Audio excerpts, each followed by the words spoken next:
about 3 decades of experience in radio and television. So she brings a wealth of knowledge and experience to her work at AIBD. Now, a quick word about the AIBD itself before I hand it over to Philomena. The AIBD was set up in 1977 under the auspices of the UN Educational, Scientific and Cultural Organization, also known as UNESCO. The AIBD is a unique regional intergovernmental organization servicing countries of the UN Economic and Social Commission for Asia and the Pacific, or UNESCAP. Over to you, Philomena. Thank you very much, Ramesh, and also to Malar. Malar and I go a long way with the newsroom in Malaysia, in Radio TV Malaysia. So I'm very proud to have stars, 2 stars like Ramesh. Ramesh is very well known in Doordarshan, India, especially handpicked by his bosses when I told them about this particular event that we are doing. So we're very honored to have you, Ramesh. And firstly, I would like to say thank you very much to 2 special guests that we have here, Dr. Jacqueline Ying-Ru, Head of Mission and WHO Rep to Malaysia, and also Ms. Kendra, Rinas, Chief of Mission IOM. And these 2 ladies actually have been working quite a bit with AIBD, and I'd like to take this opportunity to thank you for initiating this migrant journalism. And since the initiation with IOM, and we've been working extensively with WHO on the pandemic programs. I'd like to say that AIBD has embarked on many, many international projects since this started. And we're doing our best to create better awareness on how to report for migrants in the media. Now, that is an area that has been actually left aside. There's not much of information. And as Malar pointed out, xenophobia and a lot of taglines that are attached with migrant issues. So what we are doing is trying to dispel the myths and make sure that media becomes more vibrant. Media knows how to address these issues and how to go about reporting on these issues without touching on many sensitivities.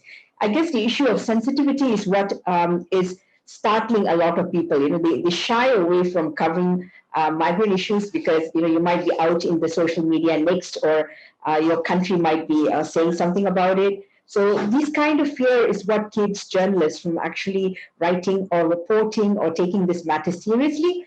The second thing is how to report migrants' issues ethically is another thing that we need to explore. So I think this is what AIBD is doing. And we're very proud that today we're also joined by our colleagues in Africa. It's pretty early there for them, but they've been working very closely with us. And just 2 weeks ago, AIBD was represented in the migrant conference in Ghana, Africa. So we're very proud that since this collaboration, which Ms. Kendra started with AIBD, we've been moving a lot and training people in the region. So we're joined today by quite a lot of colleagues. I guess some would be joining in slowly. And I'd like to give the chair back to the MC. Thank you, everybody. Have a wonderful 3 days. I'm sure you're going to find this awesome. Thank you. Thank you very much, Ms. Philomena, for the kind introduction. Now, we would like to invite Ms. Kendra Rinas, Chief of Mission IOM Malaysia, to deliver her welcoming remarks. Thanks so much, Malar. So good afternoon and welcome to everyone. I'd like to begin by expressing my sincere gratitude to all of you for taking the time to join us virtually today and in the coming weeks and an additional few days for this training and discussion on such important issues: media, stigma, xenophobia, refugees, and migrants. And I especially thank our partners, AIBD, and our close UN partner, WHO, and the funding that comes from the European Union. So a big thanks to Philomena and Dr. Ying for your strong partnership in this. This is important and timely conversation, particularly as the pandemic has not yet ended, and we will only overcome the virus if all of us are protected. Citizens, migrants, and refugees. Simply put, all humans need to be protected. Since the beginning of the pandemic, across the world, numerous xenophobic incidents, hate speeches, and crimes against persons on the basis of their real or perceived national origin have been reported. The fear that this creates for migrants and refugees can drive populations into not seeking treatment or medical treatment, testing or medical treatment, hiding from authorities out of fear, and this creates further risk for all of us. Stigma and xenophobia hurt us all.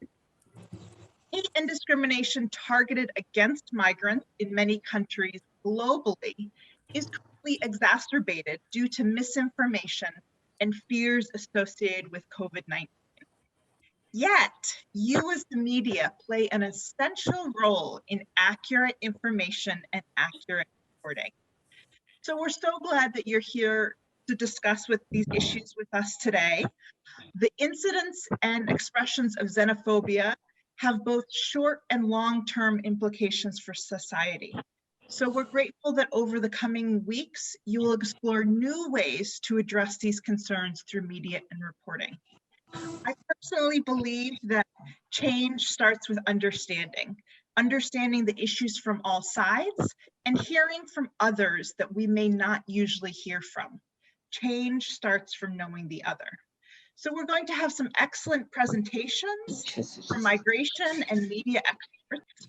I hope this rich variety of perspectives will help you gain a stronger understanding of migrants, refugees, COVID, and the links with stigma and xenophobia, and how media can help address these issues. I also want to emphasize that we hope for a rich discussion. This is a safe place to ask questions, seek clarification, and make suggestions. So please feel free to speak out, and we look forward to hearing your thoughts. So thank you again for your engagement and participation in this very busy time. And I look forward to interacting with you all over the coming weeks. Over to you, Malar. Thank you, Kendra, for your welcome remarks. The regional webinar series is an excellent initiative, and I commend the AIBD and IOM to collaborate on choosing a very pertinent theme: Media Matters, Dispelling Disinformation about Migrants and Refugees. Now it is my distinct pleasure to invite Dr. Ying-Ru Jacqueline, Head of Mission and World Health Organization representative to Malaysia, Brunei, and Singapore, to make her opening remarks on safeguarding migrants and refugees' health during a crisis. Dr. Loh, the floor is yours. Thank you, Ramesh. I hope you can hear me. I would like to thank you first and congratulate you to take up this topic at AIBD together with IOM. So actually safeguarding the health of migrants and refugees and all vulnerable population is at the heart of WHO's identity in our work. And unfortunately, COVID-19 has disclosed a lot of disparities and challenges and vulnerabilities we face in the countries, and in particular in Asia, but elsewhere as well. We have, in particular, the vulnerabilities among migrants, refugees, and in particular unregistered migrants. So the Malaysian government has taken bold steps with their vaccination program. You will hear maybe about that a little bit later. They have included migrants in their immunization program, and Brunei and Singapore have included the registered foreign workforce. So the devil is in the detail. We will see how it goes. A lot of work is lying ahead of us, and in many countries in Asia, with the vaccination programs and the protection of unregistered migrants and other vulnerable populations. So I just wanted to echo what Kendra said, that your work is very critical in shaping both the public's perception of migrants and refugees, and conversely, shaping also the perceptions of migrants and refugees regarding COVID-19 and the health interventions which are available, and also the vaccination program. So you are in a very, very unique position to share a sympathetic narrative and stories that humanize the experience and struggles these groups face, but also to provide insights and accurate information to address the fears and concerns of those whom you interview. So with this webinar series, we hope that you are able to enrich your skills for reporting on this topic and learn how to correct misconceptions using facts and empathy at the same time. So maybe I just would like to end that with a sentence that viruses and diseases do not discriminate, neither should we. And I thank you, all of you for joining us today and wish you a very productive webinar. Thank you. Indeed. Thank you, Dr. Loh. As you correctly mentioned, viruses, diseases do not discriminate, neither should we. You also made a number of other interesting points, including the fact that in the second year of this global emergency, it is more relevant than ever that everyone should have access to the health services they need when and where they need them without fear or stigma or discrimination. Also, it's a joint responsibility of agencies involved and media in particular to address the abundance of misinformation and to immunize the public, not just against the virus, but against the infodemic as well. All right, now I turn to my co-moderator, Malar, to give a brief introduction and walk you through the various sessions that have been planned as part of this webinar. Thank you, Ramesh. So before we start our training session today, let's take a quick look at the agenda or rundown of our training series. So today we will start with two interesting sessions from the International Organization for Migration and also the World Health Organization. And after these two sessions, we will take questions from participants. So please kindly drop your questions in the chat box below, and we will try our best to address these questions. And that session will be moderated by Ramesh later on as well. Now, for the second week of our training on next Tuesday, 16th March, we will explore some key strategies in addressing disinformation by the director of North-South Initiative, a local civil society organization, and followed by a session, New Neighbours for Migrants project by Media Diversity Institute London. And on the final day of our training, on 26th of March, Tuesday, we will have a panel discussion on solution or impact-driven media in reporting on migrants and refugees with three esteemed panelists from Nigeria, Turkey, and Thailand. So we truly hope that you find these sessions informative and engaging, and we definitely look forward to getting more insights and inputs from all of you today. Indeed, the idea, as Malar said, is to have a dialogue so that you leave with more facts and knowledge than when you joined this webinar. Right, let's dive straight into our first session for the day. It's titled Shaping the Narrative, Media, Migration, and Public Perception. And it will be presented by Malar herself. We have got 30 minutes for this session, including Q&A. Now, Malar works at the International Organization of Migration, which is a UN agency, as a communications and media consultant. In a previous role at IOM, Malar worked on communication efforts on COVID-19 and social media engagement. She also produced information materials and on stigma and discrimination against migrants and vulnerable populations in particular. She's a journalist who has worked in the Asia Pacific and Africa as well. Now, I want to make one housekeeping note, just to repeat, Malar, there. You may wish to type your name and or question in the chat box so that when the time comes, I can call upon you to ask your question. Malar, take it away.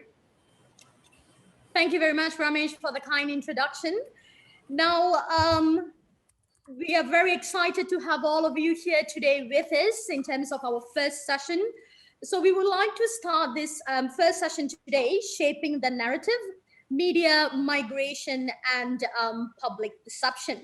Now, before I start my presentation today, I would like to go through the structure of my presentation. I've divided it into 4 brief sections.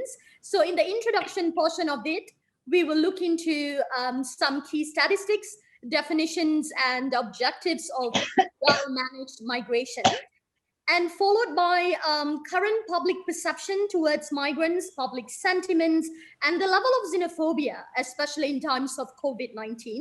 And next, we will try to understand some of the pressing socio-economic challenges faced by migrants and refugees, not only in the country here in Malaysia, but in the region and the world.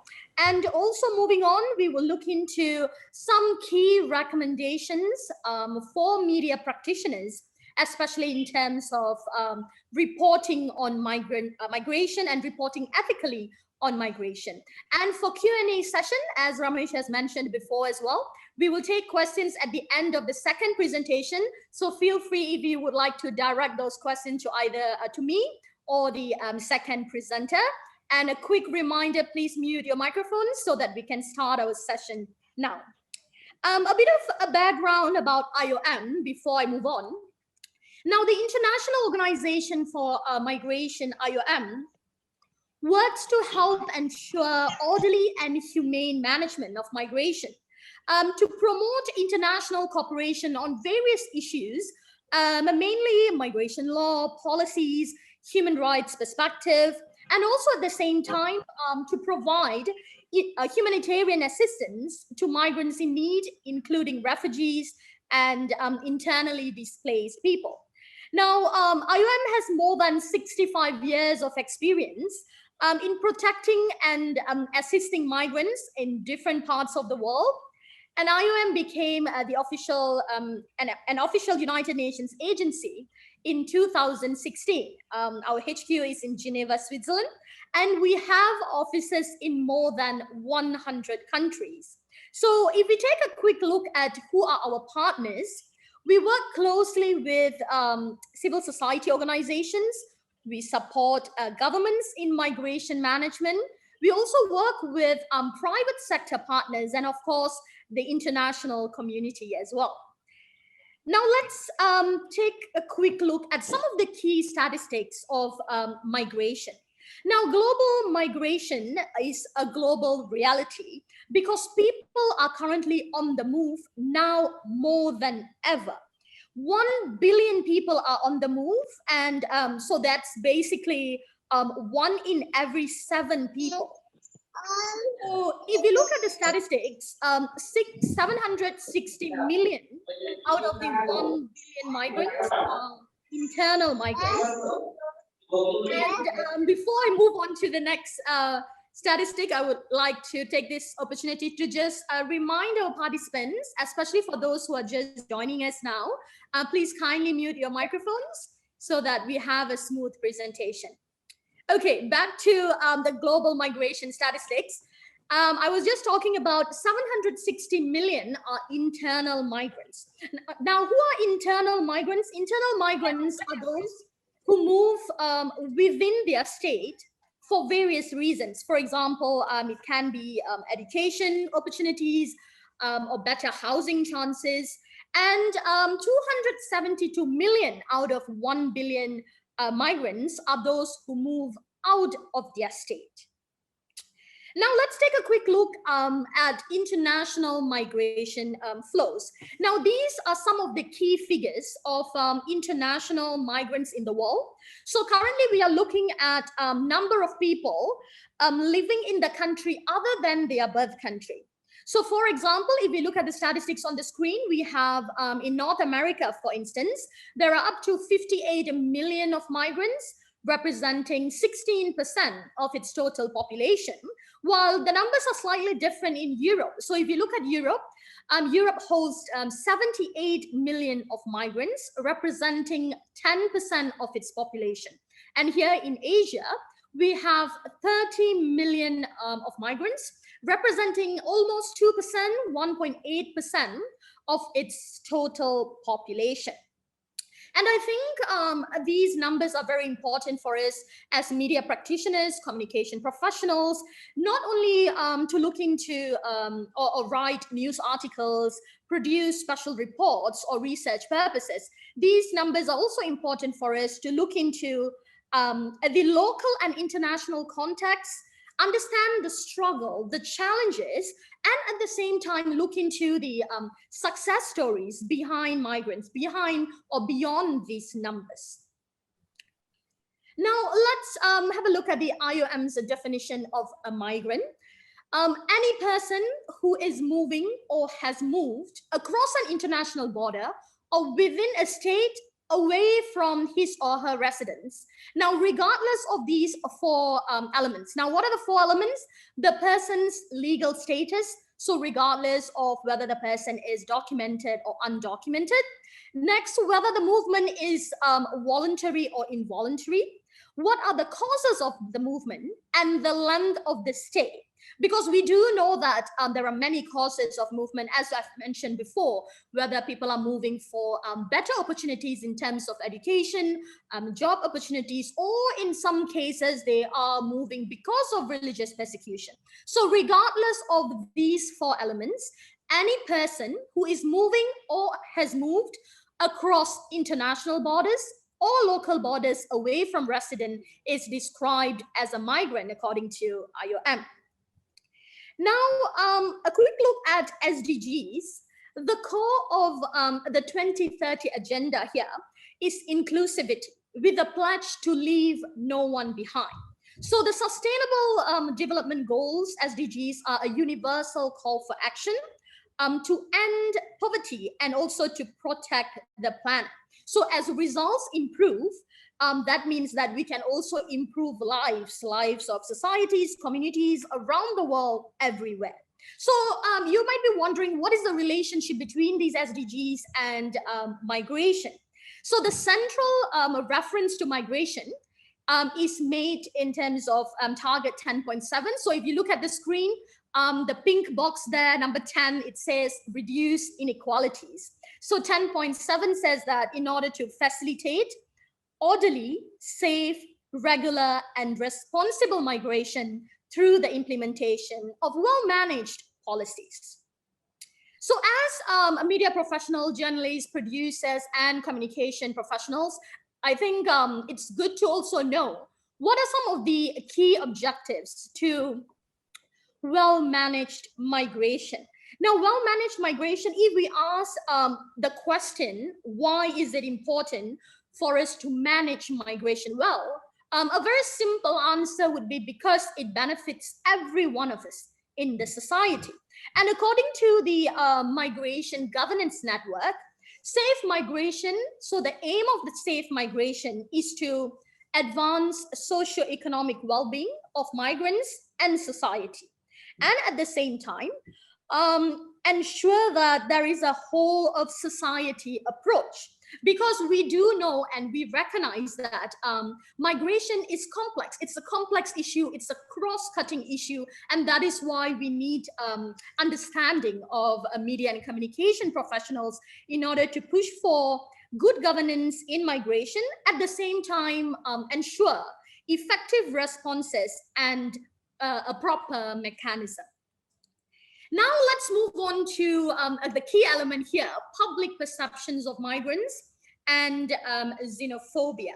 So before I take you through how media influences public perceptions on migrants and the level of xenophobia and the impacts of it, now let's take a quick quiz or poll. So it's on slido.com. So if you have your phones with you, all you need to do is to just look at the QR code there, scan the QR code.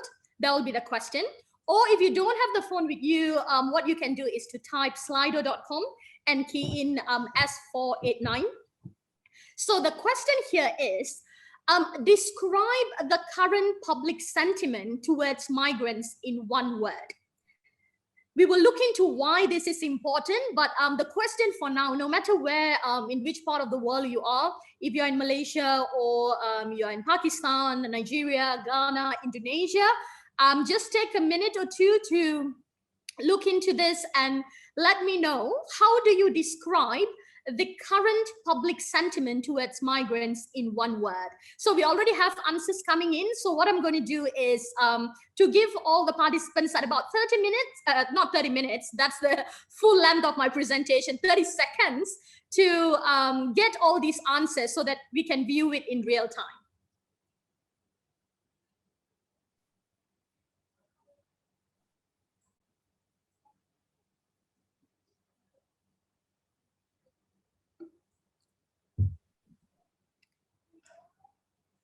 So we have about 7 or 8 answers for now. So let's keep your one-word description coming in.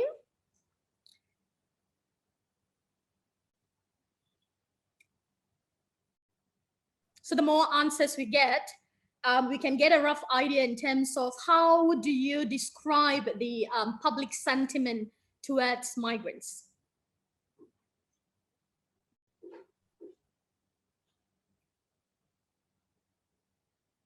So we have so far 10, 11 participants giving us the one-word description of current public sentiment towards migrants. I think I'll give everyone perhaps 10 more seconds.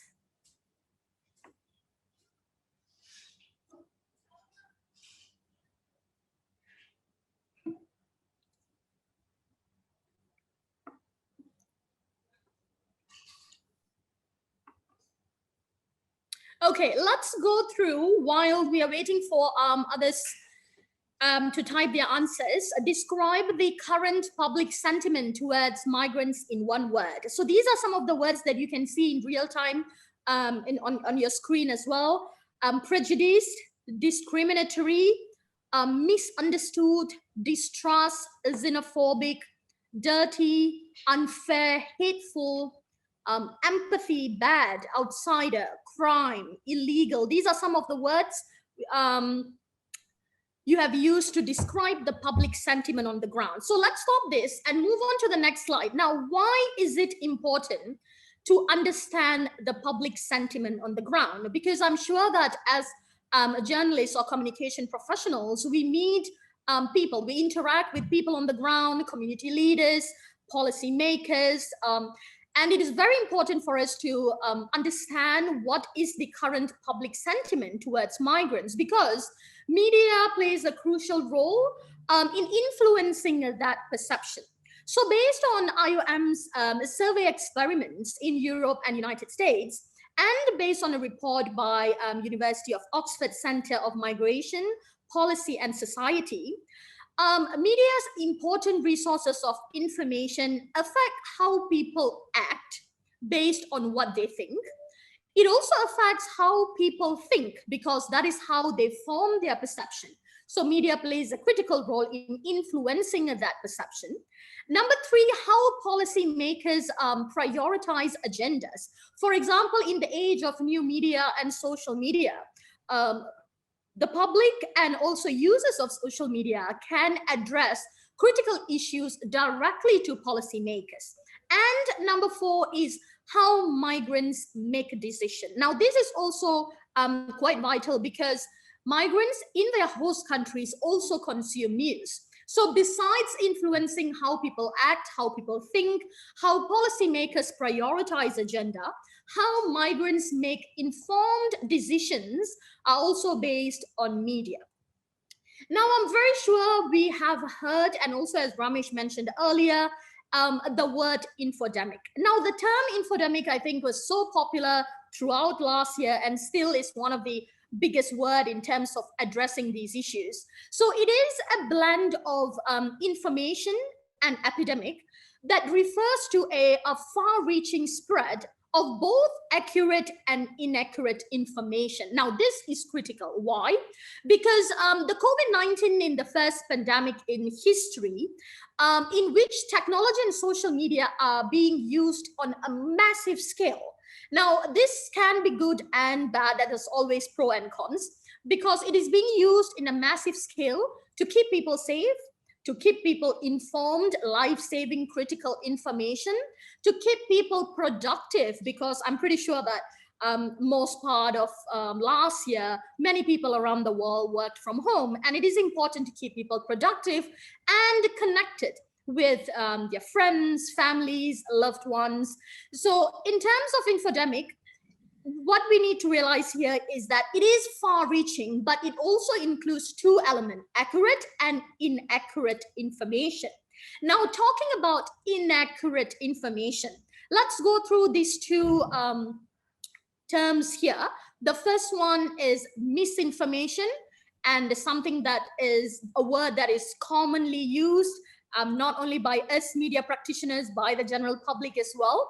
Now, what is misinformation? To just summarize it, it is information that is false, but the intention here is not to cause harm. So people who are sharing misinformation most of the times believe that it is true. So here I can give example in terms of messages that spread through WhatsApp, for example, or our social media platforms where our close friends, our family members at times share some information, especially on the pandemic, or even migrants or refugees without checking. And these informations are false, but at times they don't have the intention or a bad intention in terms of causing harm. But it can be harmful if misinformation is not fact-checked. Now let's move on to the next one, a very important term, disinformation, because basically our whole regional media training focuses on how to dispel disinformation. So disinformation is information that is false, but the intention here is very important because it is deliberately created to harm a person, a social group, an organization, or a country. Now here, if we are talking about harmful intention in terms of a social group, especially those who are vulnerable, like migrants and refugees, what kind of deliberate action, for instance, through fake news, misinformation, altered images, at times altered videos. These are some of the disinformation is out there, false information that is deliberately, the intention is to create harm. Now, when we are talking about harm created by disinformation, if you look at the anxiety and fear, especially generated by the pandemic, it has exacerbated xenophobic attitudes and stigmatization of migrants. Now, because the pandemic has brought about pre-existing inequalities to the surface, it puts the vulnerable groups such as migrants and refugees at a greater risk because of xenophobia and hate crimes, and that can impact not only physical well-being, but also mental well-being of them. So if you look at the screen here, this is one of the information posters created by us, IOM Malaysia last year, to address these issues, hate speech and xenophobia, misinformation, the impacts of stigma and discrimination, and why is it important to stand in solidarity with vulnerable groups and trying to generate and shift the narrative to a more positive conversation. And when we talk about the pandemic and xenophobia, it is not only, if we look at the xenophobic attitudes, not only on social media, but also these negative rhetoric can turn into action that is very dangerous and harmful.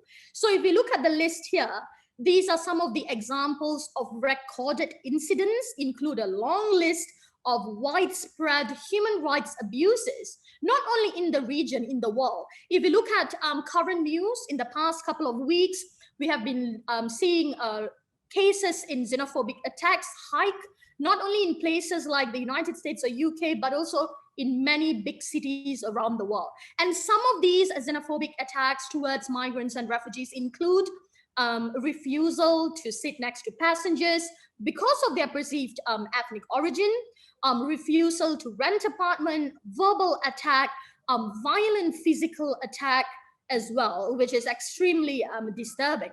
Now, as the Secretary General of the United Nations said that, referred to this as a tsunami of hate, and we definitely need to address this because it is inconsistent with states' international human rights law obligations.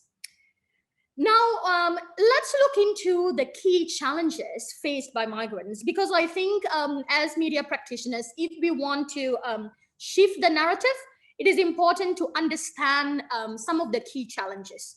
One of it here is based on rapid needs assessment undertaken by IOM Malaysia as well, to understand main challenges, resource deficiencies, and greatest needs by the community. And in terms of community engagement, our second presenter will look into it further. But what we discovered here is undocumented migrants and the impacts are divided into three elements: employment-related issues, health-related issues, and also legal issues. So I'm just going to pinpoint one example here.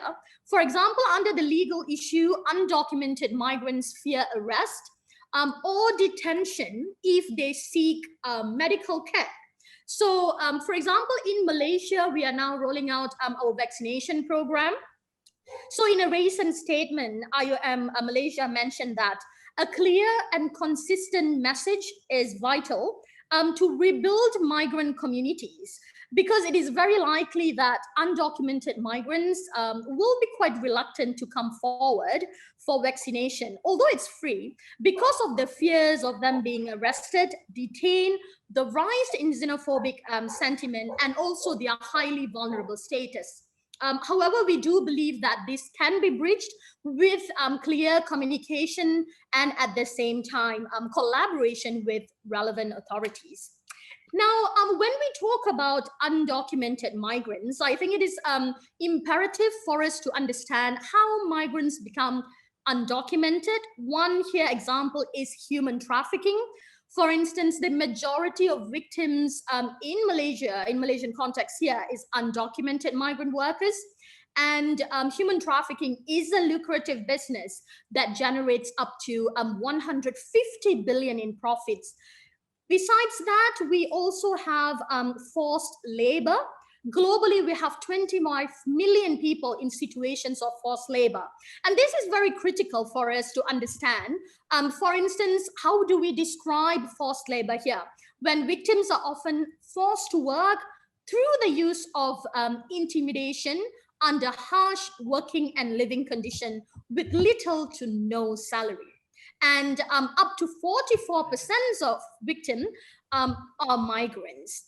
And it is also important to note here how, due to exploitation, workers may have no choice but to leave employers, especially in countries where the workers' permit is tied to a single employer, and leaving them vulnerable and making them undocumented. And in certain cases, when they arrive in the country or the country of destination, the contracts have been changed, or the jobs description have been changed, and they are forced to find irregular employment. So now it is time for action. And if we look at recommendations to consider for all of us as media practitioners, writers, on how ethically to report on migration. So the first one here is to promote ethical journalism. And I'm sure that all of us here know up to 400 of ethics that govern the work of journalists worldwide make reference to coverage with empathy, inclusivity, and these are some of the highlighted questions here. How best should stories of migrants suffering be illustrated without resorting to sensationalism? Because that is something that we want to avoid, sensationalizing, but at the same time shifting a more inclusive narrative. And a next question will be, how can information be presented without dehumanizing the victims? Now, these are questions for us in newsrooms to answer. And the next recommendation is to help reduce stigma. What you say matters, and how we say it matters. So insufficient knowledge, for example, in the context of COVID, or false association can increase stigma. So it is advisable, or the recommendation here is to look into a more humane approach in shaping the perception based on the realities on the ground. So this is one of a very important example that we would love to highlight here. The term irregular is preferable to illegal because the word illegal carries a criminal connotation.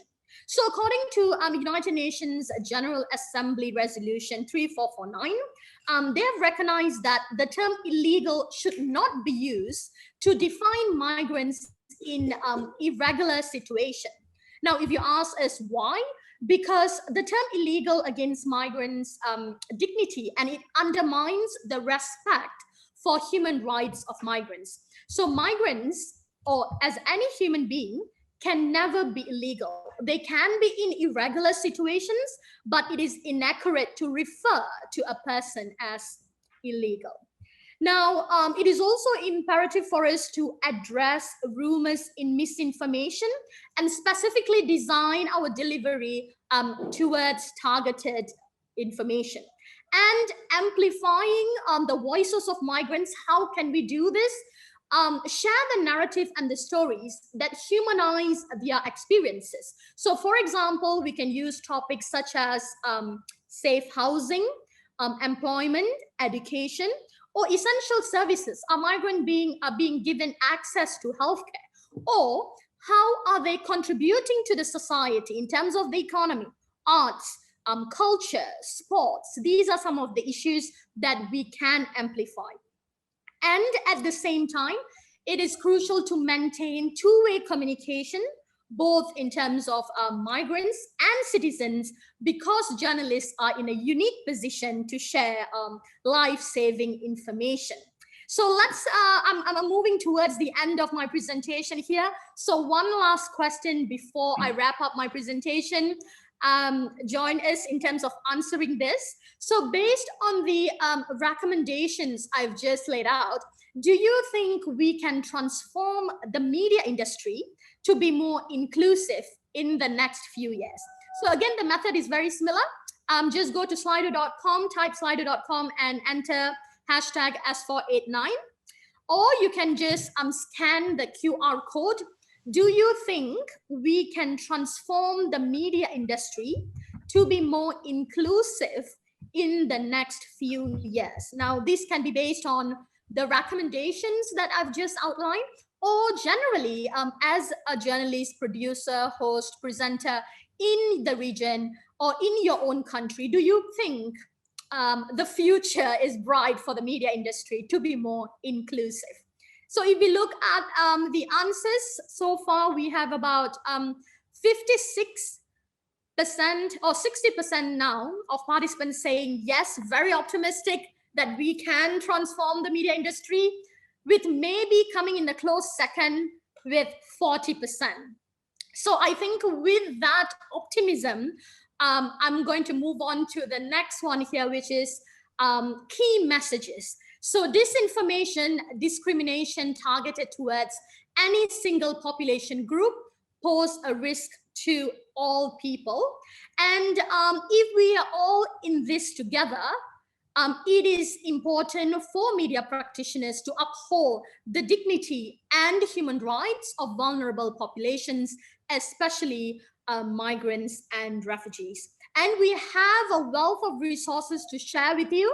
We will share these links later on when we send a feedback email to all of you in terms of what are the glossary to use, correct terminologies, migration trends and statistics that will be very useful for media practitioners as a guide. And that is all. Thank you so much from me. If you have any questions, if you're interested to get quotes or more information, please contact us and we will be very happy to address any of your questions. Thank you very much. Now, if we don't have any questions, and I think we will take the questions at the end of the second presentation. So let's straight move on to our second presenter, if that's all right. Now for the second session of the day, the role of community engagement in reaching out to migrants and refugees. It is my pleasure to introduce Ms. Faizza Tanggol, Risk Communication and Community Engagement Consultant, WHO country office from Malaysia, Brunei, Darussalam, and Singapore. So prior to joining the WHO office in Malaysia, Faizza had over 10 years of experience in the Philippines as a communication expert. She has provided overall strategic communication support to the WHO Philippines and covering a wide area of programs, including communicable and non-communicable diseases and universal health coverage. And before joining WHO, she was a communication officer with UNHCR and the World Food Program. Over to you, Faizza. We are very excited to hear from you. Laura, for the introduction. All right, so I will be presenting about the role of community engagement in reaching out to migrants and refugees. The slides, please.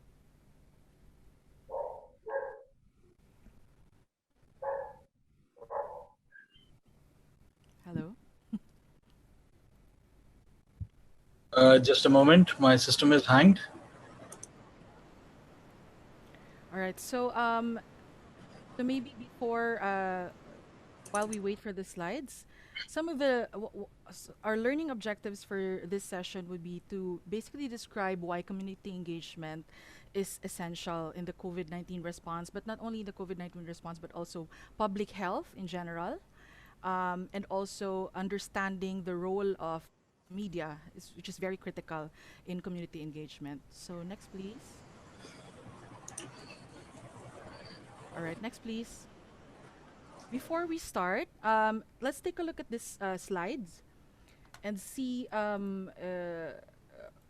if you think this is a good community engagement approach. So basically, there's this engagement between the community health worker and an elderly individual. So would you say that this is a good approach in terms of community engagement? Maybe if you can share your thoughts on the chat box, if you think this is a good approach. So basically, the conversation or the dialogue between the community. Hello, is my voice okay? Yes. Okay, yeah. So basically, there's a dialogue between a community health worker and an elderly individual in the community, and you can see the dialogue going on like this. So do you think this is a good community engagement approach? Do we have any inputs from our participants? If it's not a good community engagement approach, why or why not? Or what could have been done better? So Chunting says it is a good approach. Puteri says we need to give more information. And Farhira says it is a good approach. So yes, it is a... Oh, I think we've moved on to the next step. So the previous slide showing not a very good approach because... Nabil, can we go back to the previous slide, please? So this one, the difference is the community health worker is basically saying immediately that after hearing the concerns of the elderly individual, saying that she is wrong and that the vaccines are 100% safe. When we know that we can't say for certain that it is 100% safe because there are still potential for side effects. And then, please, the next slide. Let's turn to the next slide. So then this one does show good approach in terms of community engagement because the community health worker is listening to the concerns of the elderly individual. And in community engagement, listening is very important. Actually, listening more and talking less is important. So listening to their concerns and questions, asking the community what they already know, what they want and need to know about certain public health issue, whether it be COVID-19, whether it be COVID-19 vaccines, or any other health issue. And then, reminding also the participants to please mute yourself so we can hear each other clearly. And then, as a community health worker or a community engagement practitioner, it's also very important to explain a few clear and simple messages to the community. So, not just maybe on this elderly individual, but also perhaps the family members around her, the caregivers, the local leaders in the community, in the language they prefer, also in the channel that they prefer, and using simple terms, avoiding jargon and technical terms. Also, it's the community sometimes or more likely are understand or trust those people that they already know. So you can also get the peers and community leaders to talk to them so that they know that their concerns are being heard. Okay, next slide, please. So going into the description of what community engagement is, it is a dynamic process of working together to address social issues and promoting well-being to achieve positive and sustainable outcomes and impact. Developing and maintaining relationships between communities and other stakeholders is at the core of community engagement. So community engagement is empowerment based, it is health promoting, and equity and human rights seeking. It is essential to that we put community engagement at the center of any public health response and ensure a safe and community-centered approach when conducting the activities on community engagement. And when done appropriately, community engagement actually increases the likelihood that communities lead on the issues that affect them. So they themselves lead on it, and they use the services that are available, and it also builds resilience. Next, please. So looking into why community engagement is important in the COVID-19 response, we know that community engagement is all about building and maintaining trust. So it is important because some of the communities, the trust in the health system and also the actors may have eroded, and due to the misinformation and the other even disinformation and even prior negative experiences, they may have potential mistrust. In addition, there may also be uncertainty in some communities due to the virus, and with the maybe if we're looking at the vaccine, the COVID-19 vaccines we know are new and it has been developed at an unprecedented pace. So there may also be uncertainty with regards to that. And then motivation to get or to follow public health measures and to be vaccinated can also be affected by their own perceptions, including their own unique values and emotions, but also perceived risk and severity of the infection and confidence in the health authorities and the new vaccines. Some communities may also be receiving conflicting information on COVID-19. So earlier, Mallard was talking about infodemic. So misinformation and disinformation can impact people's attitudes, beliefs, and knowledge, and also the intention to continue with preventive behaviors and accepting vaccination. And as we know, misinformation also targets specific groups and people. Lastly, social influences also play a critical role in shaping people's beliefs about what others in one social group do and what they approve and disapprove of. Barriers to acceptance and uptake of measures are often the product of unfavorable social influences, and community engagement aims to actually address these potential barriers. Next, please. So it is crucial to engage with communities directly and include them in the decision-making process.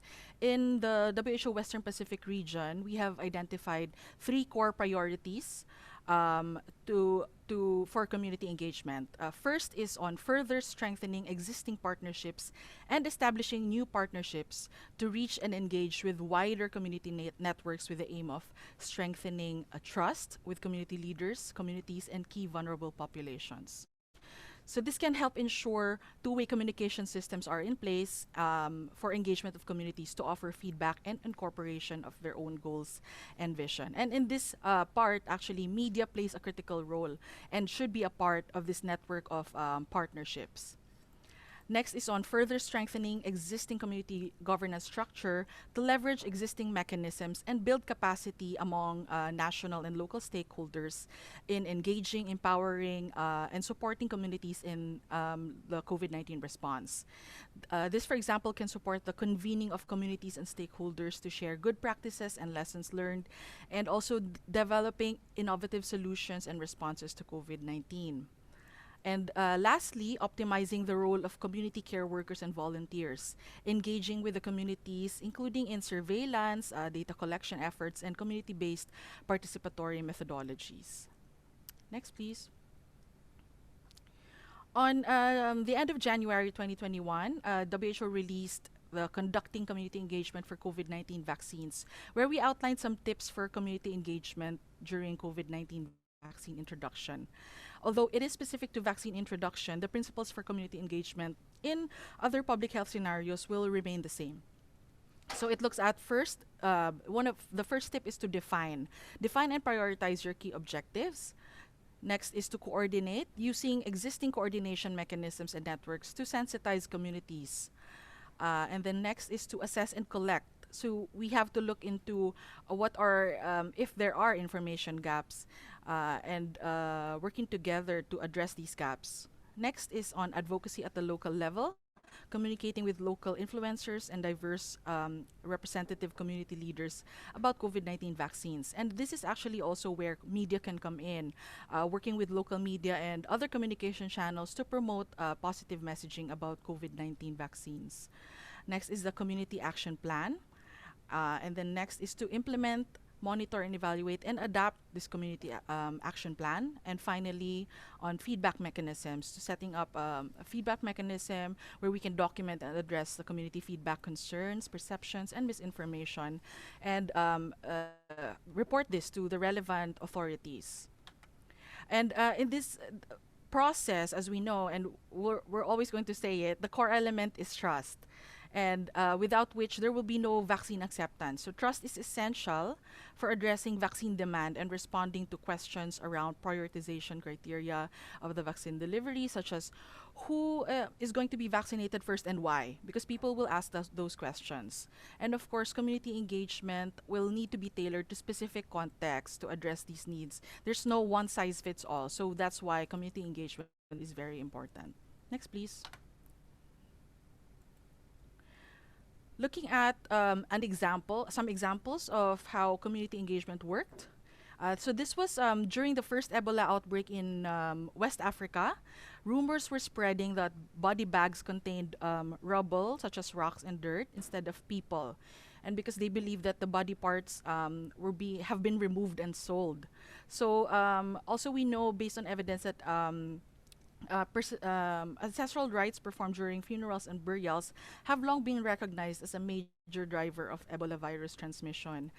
So there was persistent rumors as well on the failure to respect these traditions was a major reason why patients continued to be cared for in homes and bodies continued to be buried and safely and in secret, even if there was sufficient treatment beds and burial teams were also available in that area. So based on this knowledge that was gained, a new protocol was introduced respecting religious rituals in both Christian and Muslim funerals to ensure that burials are dignified, it's respectful, and safe for families and mourners as well as the team members. And in line with the advice from the religious leaders, there was 12 steps were introduced, including opportunities for the families to be engaged in the digging of the graves and performance of the funeral rites. And also, there were also advice that were changed. So for example, when the body bag as we know it is like black, and so because of this, because of the advice from this report, we know what they changed was they used white body bags for Muslim funerals, and then also there was a transparent body bag also introduced so people can see their loved ones inside the body bags. And also there was introduction of letting relatives decide on how they want the grave to be marked. And with this changes, this helped to cut down the practice of people hiding bodies or even having secret funerals. Next, please. So specific to COVID-19, in Samoa, we know that they have high rates of NCDs, or non-communicable diseases, including on cancer, diabetes, and heart disease, and that makes them more vulnerable to COVID-19. And at that same time, they were also recovering from a 2019 measles outbreak. Now, because there was a holistic approach between MOH, Ministry of Women, Community, and Social Development, with support from WHO and other key partners, there was a community engagement strategy that was developed. And this multi-sectoral approach implemented had trained health workers. It also engaged village leaders, district nurses, and grassroots communities. And materials also were translated and adapted based on the Samoan context. And then there was also using the local knowledge when it comes to hand washing, because we know that in some areas water is there's no water, and because of that, the community outreach revived some old practices such as using of coconut husks or cold ash from a fire instead of soap. So these things are the local knowledge that were used to actually make sure that people still continue to wash their hands or clean their hands. Next, please.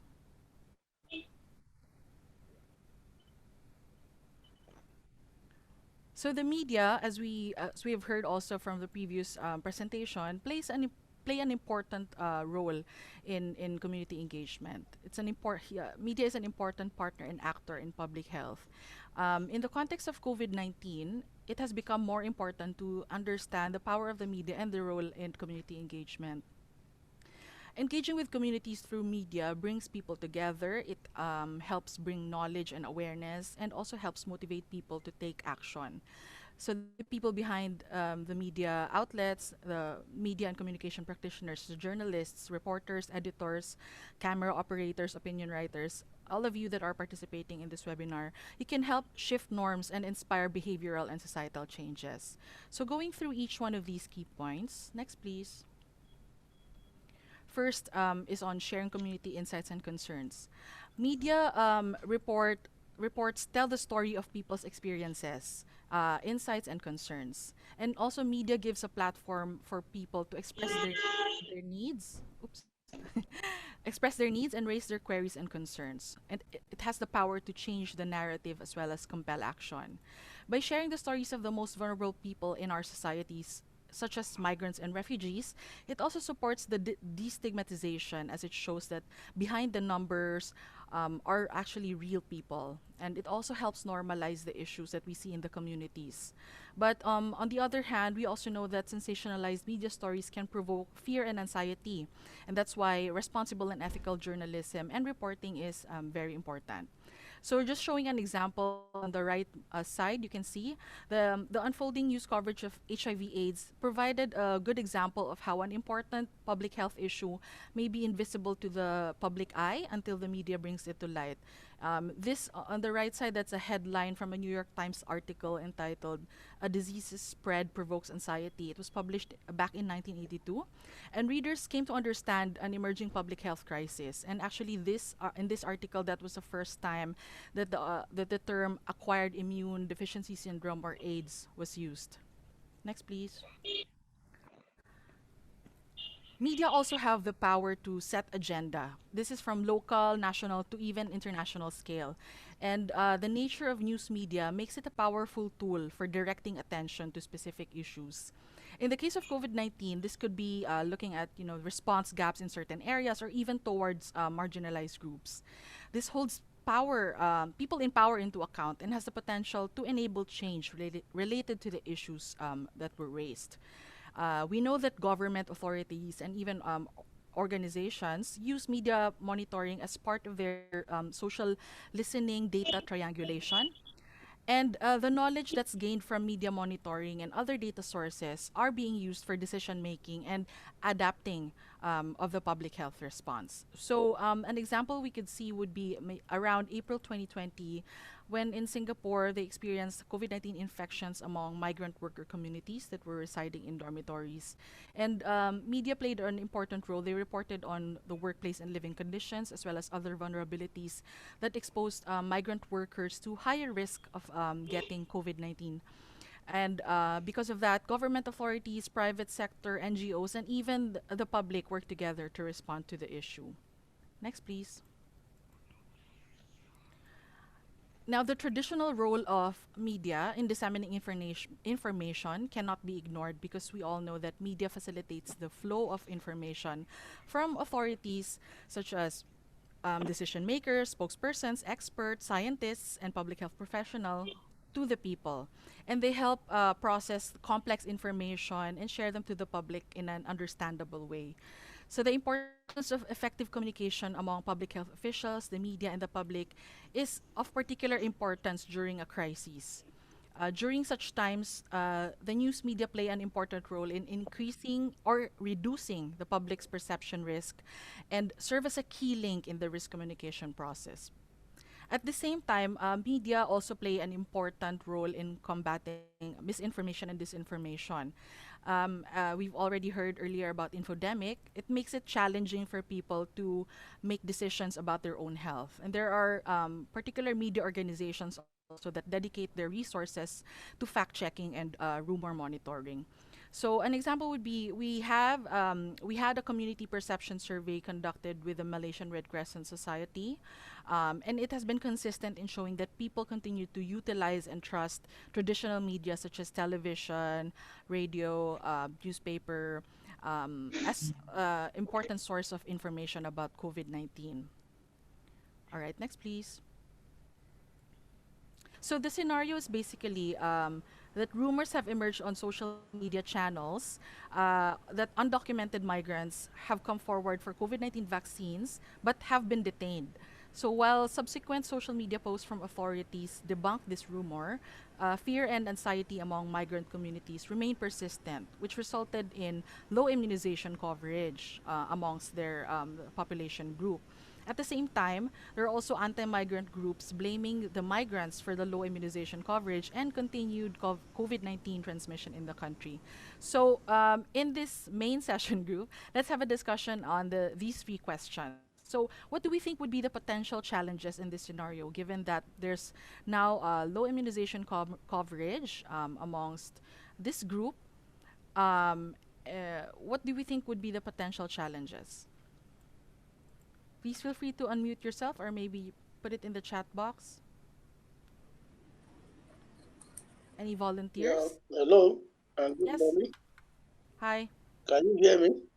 We can hear you. Please go ahead. Yes, Ajibola is my name. Ajibola is my name. I'm speaking to you from Nigeria. It has been a very wonderful presentation all along, and let me commend the organizers of this event and you for your presentation. I'm the president of Journalists International Forum for Migration. Our headquarters is in Nigeria, and we have over 300 members across the world covering migration. Thank you. Like I said, let me quickly address some of the concerns you raised. Yes, there is obviously need for community to actually relate with the migrant and also share with them their feelings and all that and all that. But specifically, at this moment of pandemic, so to say, COVID-19, the migrants themselves are challenged, and there is also need for the media to come forward and give the right information. But don't also forget too that at the media level, not all journalists are well versed with the dynamics and trend in migration. And that is why I quickly align myself perfectly with the former speaker before you, who stressed, or you rather, you stressed the need for media to be accustomed with the word irregular, not illegal. Because when you say migrants are illegal, you are giving the security operative the propensity to deal with them as if they are criminals. So, in one word, to contribute to your session, it is good that it should be a robust one, which media should complement by giving the right information. Thank you, and thank you. So yeah, in this scenario, how do you think how can media help address this when there are rumors going on, and to make sure that the trust is strengthened with regards to health authorities, and especially if there's already going to be a rollout of COVID-19 vaccines, to ensure that there's continued trust? Yes, I have just spoken about that. There is need for media to report the factuality of the event. Like I said, I would suggest that media should embrace United Nations verified campaign. And what does that mean? It means that we must report science and factual things. And how do we come about that? We must ensure that the level of disinformation and infodemic going on, particularly on the social media, it is our responsibility to also flood the internet space with facts and figure, particularly about COVID-19, and we dispel rumor that can endanger the health of both the community dwellers and the migrant. So I think media should take a lead and play a very prominent role in that. So I'm referring to the statement credited to the Secretary General of the United Nations, who says media, as it is, must take the lead in flooding the social media space with fact and figure and science about COVID-19. Thank you. Thank you. Do we have thoughts from other members? All right, so Norfi Shafek said that the challenges that may come out in this scenario would be first, willing to cooperation for the sake of immunization, and two, would disagree to the end to let the migrants or the migrants themselves come forward to take the vaccines. And media practitioners would need to amplify the first group on why they agree to cooperate, addressing the second group's concerns. Okay. Next would be from Puteri. The challenge would be to inform the public the actual problem faced by migrants, as it will be seen as an excuse instead of as a reason why migrants have low mortality rate. Yeah. So would anyone also like to speak up, maybe unmute themselves also to explain further?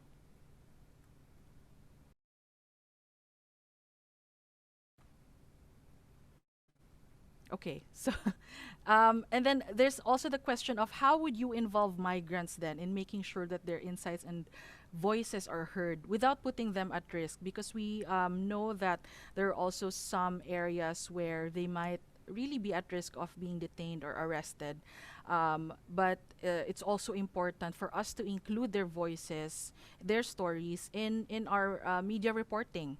So how would you then involve them without putting them at risk? Any insights from our participants? So for example, Norfi here mentioned that we need to amplify the migrants groups. So how would we do that without putting them at risk? Can you hear me? Yes? Okay. Hello? Hello. So I was thinking that we find specialized content for migrant or the vulnerable groups, right?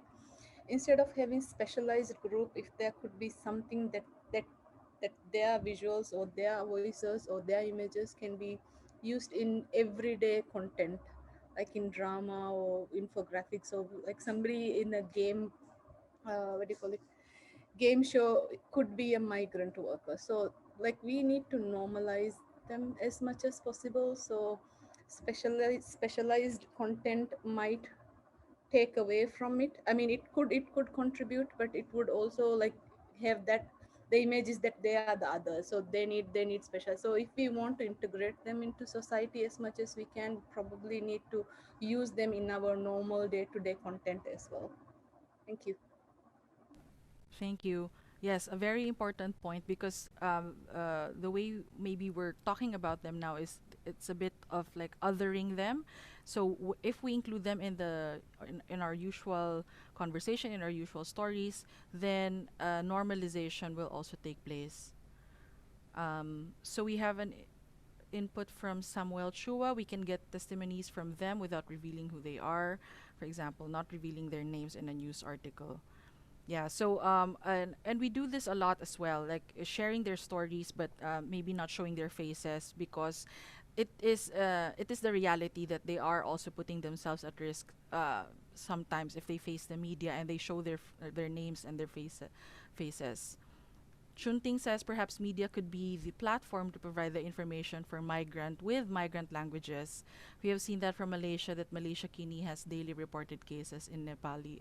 Okay, so yeah, the importance also of language cannot be denied, because as we know, migrant communities have different languages, and using the languages that they understand is also very important, so that the information will be very understandable for them.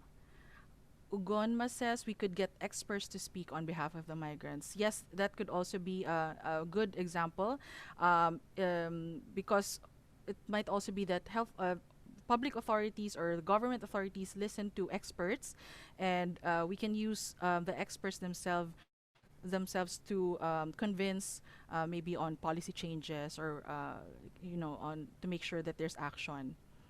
Patamawadi says the rumors on social media channels go very fast, so this is a difficult challenge.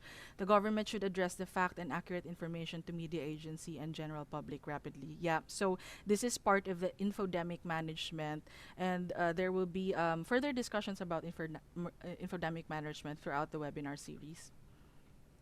All right, so if there's nothing else, would anyone else like to speak, or should I now turn over to Malar and Ramesh? Over to you guys.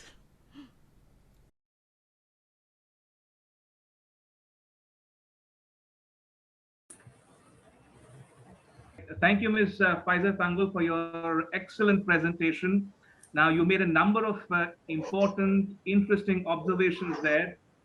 For one, you correctly identified media's hugely critical role in community management and engagement, and also the fact that media needs to combat the pandemic and the infodemic alike.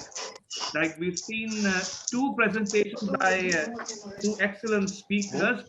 I hope by now all our participants have a better appreciation of the definition of a migrant, the difference or distinction between misinformation and disinformation, and also the negative consequences of disinformation as well.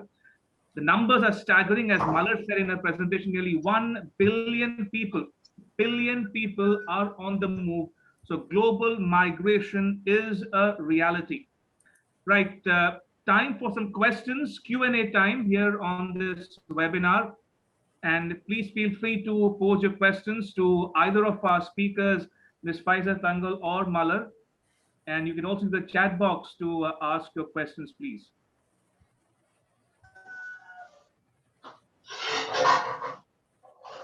Right, so I've got one question from Ugonma Koki. He says, it's easy for those on television to cover the faces of people who are speaking. On radio, public service stations where pseudonames are not allowed and you need to hear the voice of migrants, what do you do? Would you want to take that, Faizza? Maybe Malar has some tips. All right, Malar, go ahead. Yeah, we both can answer these questions, I guess, but I'll go first. I think in terms of when we interview migrants, refugees, or any vulnerable communities for that matter, we can use their name, but perhaps not the full names, or the last name or the surname, so that it's not technically pseudonyms, but then we are not revealing their full identity. So that will probably be one of the ways to address this. In terms of how radio stations can interview or give voices to migrant communities as well. Faizza, would you like to add anything onto that? So maybe also to protect their identity, not disclose maybe where they're from or like which company they're working in, because that would also be putting them at risk. Because the important point here is their voices, right? So for them to be able to share their stories through the radio or TV would already be a very important story to tell. Over. Indeed. Are there any more questions? Okay, I've got a second question from Nordina. The question is how to dispel misinformation among senior citizens, especially they tend to believe the forwarded messages in their WhatsApp group despite after explaining or providing them facts. Malar, to you first, maybe? Okay, I think I'll go first. I think this is a multi-pronged targeted approach needs to be used, because I don't think so it's only senior citizens, but in terms of, I think it's a general public, how in terms of how we want to address these issues, especially those disinformation or misinformation that is being forwarded in messages.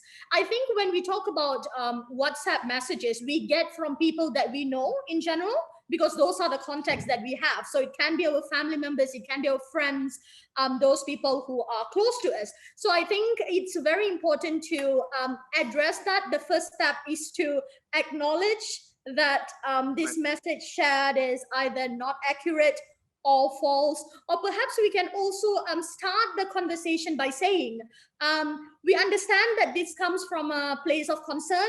We know that you're concerned, that's why you're sharing this. However, these are some of the issues behind it, and we could share. I think in most times, what's the problem is, rather than engaging with these people who share this, we tend to just remain quiet because we want to avoid confrontation. But I think it's always very important to acknowledge, engage respectfully, and highlight the concerns. Faizza, would you like to add on to that? Yeah, sure. So, yeah, what's important with these types of people around us, and we know people for sure that are like this, is for us to understand and listen to where they're coming from. So we should be taking a guiding approach instead of being argumentative and fighting them over this misinformation.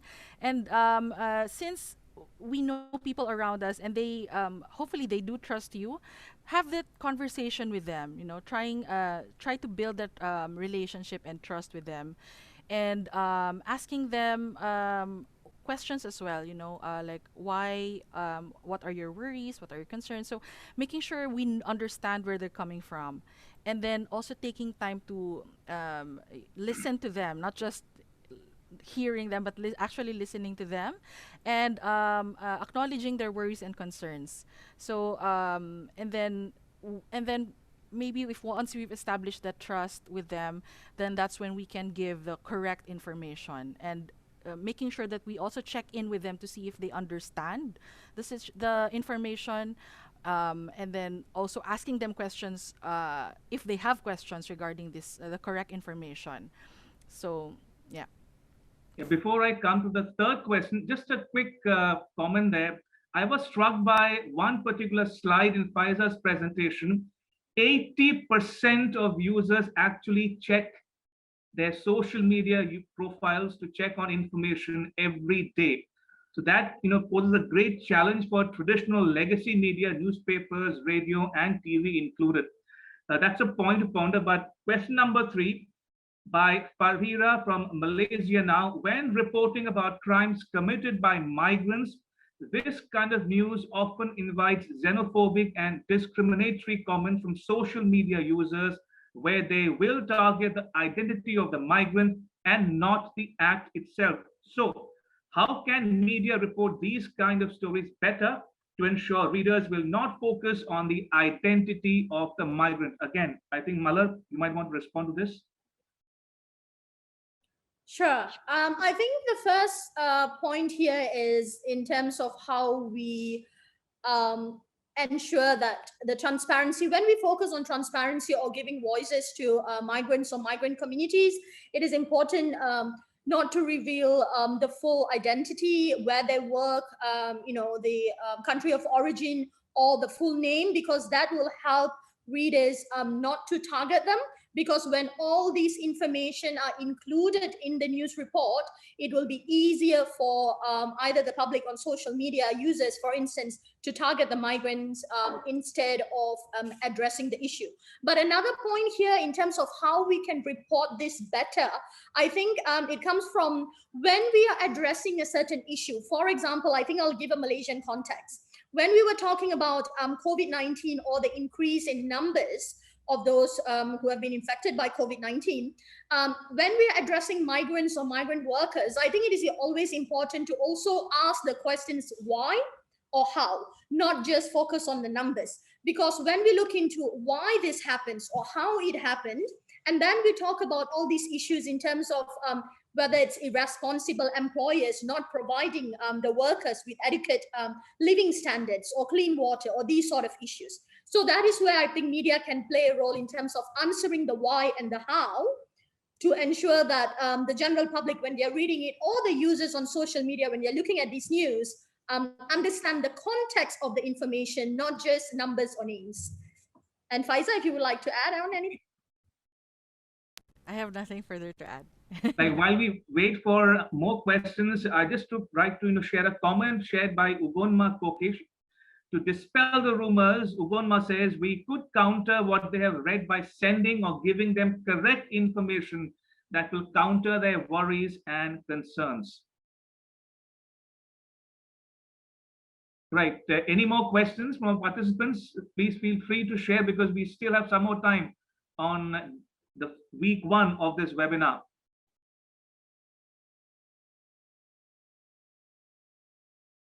Maybe in the meantime, while we wait for questions, Malar, would you like to weigh in on this? And I go back to that slide in Faizza's presentation. The challenge posed by social media on traditional media, I mean, how we look at media engagement. If 80% people look up their mobile phones or social media for information, what kind of challenges do they pose for organizations such as IOM or the other allied agencies? Right.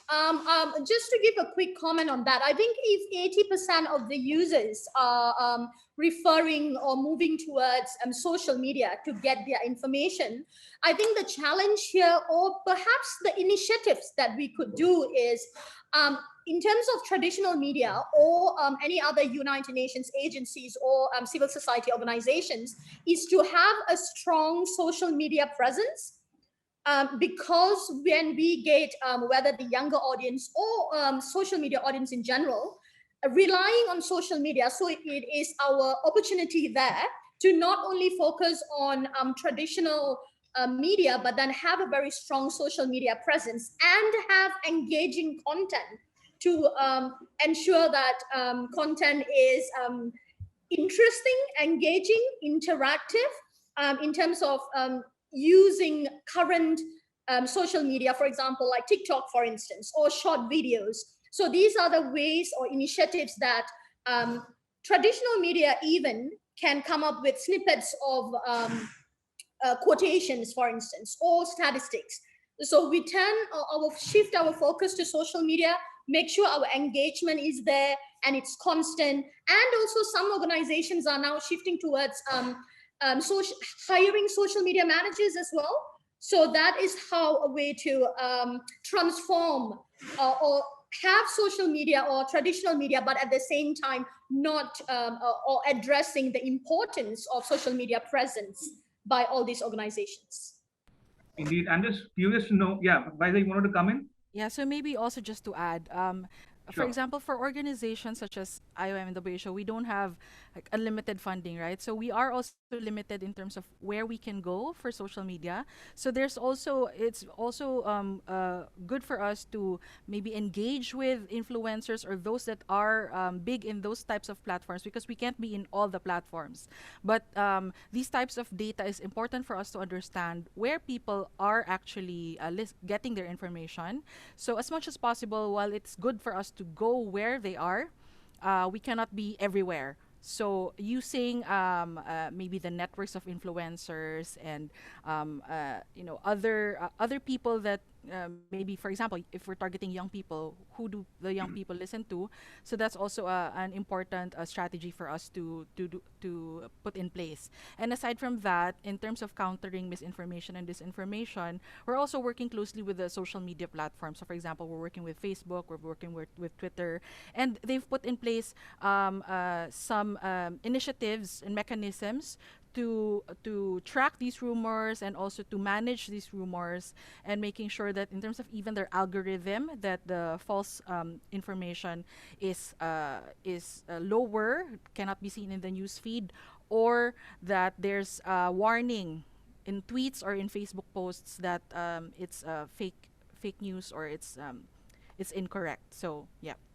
Right. Right. The next question is also back to the issue of semantics. Palash Mahmood asked, need to be clear, if one person visits one country after his or her visa duration, if he or she stays in that country, what will he or she be called? Illegal or irregular migrant? Malar, would you want to go first?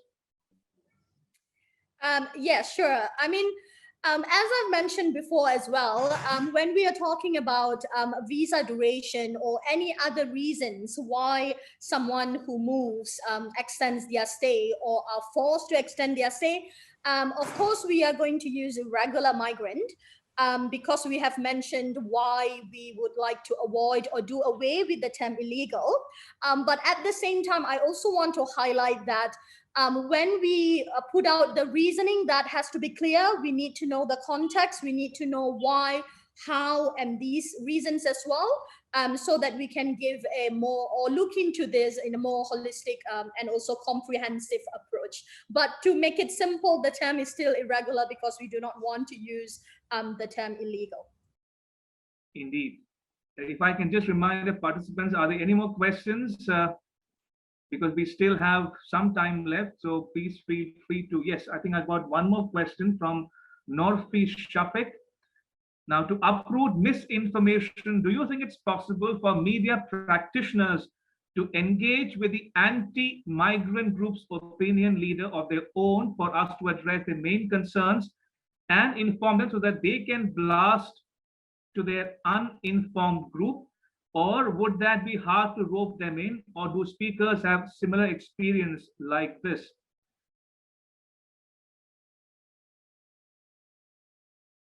Faizza or Malar? I don't have specific experience on this, but sometimes, you know, when there are people that or groups that are already set in their minds in terms of their beliefs, it's sometimes hard to change their minds. But I mean, for media, it can also be, you can also have a role in terms of linking them with perhaps migrant voices, and, you know, because sitting down and talking about it can also change mindsets. So that can be one of the things can be done, but maybe Malar may have more experience on that front. Would you recommend that, Malar, to engage with the other side as well, the other opinion? I would say engagement with the other side is extremely crucial in any circumstances, because when we have the other side, that other side is the one that we want to influence so Right. that we can change the narrative. But then again, cautious optimism should be practiced because we do know our limitations. But I also just want to point out, Mr. Ramesh and Faizza, we're already out of time. So if we don't have any questions, then over to you, Ramesh, to perhaps wrap it up.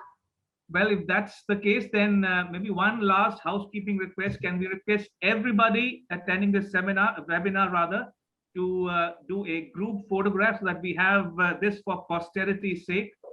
I request all our participants and speakers to join us for a group photograph so that this is for memory's sake. So I'll request once again everybody to join in.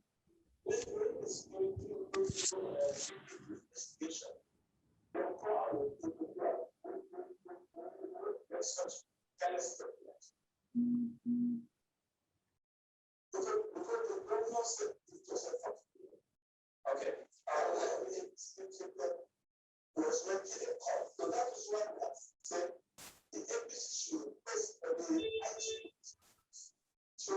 Yep, I think it's good. Mr. Ramesh, we have taken the pictures. All right. So in that case, I hope, I think that's all the time we have for today. It's been a very engaging discussion. I hope it's been a productive 90 odd minutes for all our participants. We had excellent presentations by Kendra, Dr. Loh, and Philomena, and excellent presentations again by Faizza and Malar as well.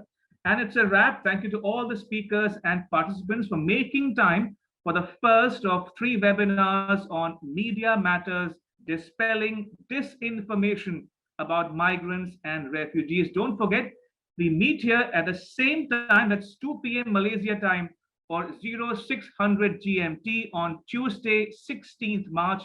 Until then, stay safe and have a wonderful week ahead. Bye-bye. And with that, I hand it over back to you, Team AIBD in Kuala Lumpur. Thank you so much. Have a good day. Great. Thank you. Thank you. Bye.